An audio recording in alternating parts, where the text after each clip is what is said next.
Hello friends, ಎಲ್ಲರಿಗೂ ನಮಸ್ಕಾರ. ಇದು ವೆಡ್ನೆಸ್ಡೇ ಈವ್ನಿಂಗ್ ಆಗಿರುತ್ತೆ. ಡ್ಯೂಟಿಯಿಂದ ಬಂದು ಸ್ವಲ್ಪ ಏನಾದರೂ ತಿನ್ನಬೇಕು ಅಂತ ಅನ್ನಿಸ್ತಿತ್ತು. ಅದಕ್ಕೋಸ್ಕರ ಬ್ರೆಡ್ ಆಮ್ಲೆಟ್ ಮಾಡ್ಕೊಳ್ಳೋಣ ಅಂದ್ಬಿಟ್ಟು ನಾನಿವಾಗ ಪ್ರಿಪೇರ್ ಮಾಡ್ಕೋತಾ ಇದ್ದೀನಿ. ಫಸ್ಟ್ 4 ಮೊಟ್ಟೆನ ಹಾಕ್ಕೊಂಡು ಕದ್ರಿ, ನೆಕ್ಸ್ಟು ಅದಕ್ಕೆ ಟೊಮೆಟೊ, ಈರುಳ್ಳಿ, ಕ್ಯಾರೆಟ್ ಮತ್ತು ಸಾಂಬಾರು ಸೊಪ್ಪು ಮತ್ತು ಮನೆಯಲ್ಲಿರೋದು ಯಾವ್ದಾದ್ರು ತರಕಾರಿ ಆ್ಯಡ್ ಮಾಡಿಕೊಂಡ್ರು ಚೆನ್ನಾಗಿರುತ್ತೆ.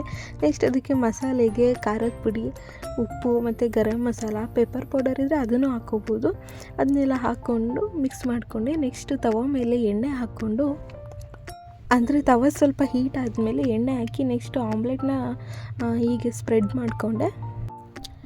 ನೆಕ್ಸ್ಟು ಅದ್ರ ಮೇಲೆ 2 ಬ್ರೆಡ್ ಸ್ಲೈಸ್ಗಳನ್ನ ಈ ಥರ ಮಾಡಿಕೊಂಡು ನೆಕ್ಸ್ಟು 2 ಸೈಡು ಬೇಯಿಸ್ಬಿಟ್ಟು ಈ ಥರ ತೆಗೆದೆ. ತುಂಬಾ ಚೆನ್ನಾಗಿ ಬಂದಿತ್ತು ಮತ್ತು ಸಂಜೆ ಸ್ನ್ಯಾಕ್ಸ್ಗಾಗಿ ತುಂಬ ಚೆನ್ನಾಗಿರುತ್ತೆ. ನೆಕ್ಸ್ಟು ನನ್ನ ತಂಗಿ ಮತ್ತು ನಮ್ಮ ಮಮ್ಮಿ ಇದ್ದರು, ಅವರಿಬ್ಬರಿಗೂ ಸರ್ವ್ ಮಾಡಿದೆ ಚೆನ್ನಾಗಿದೆ ಅಂತ.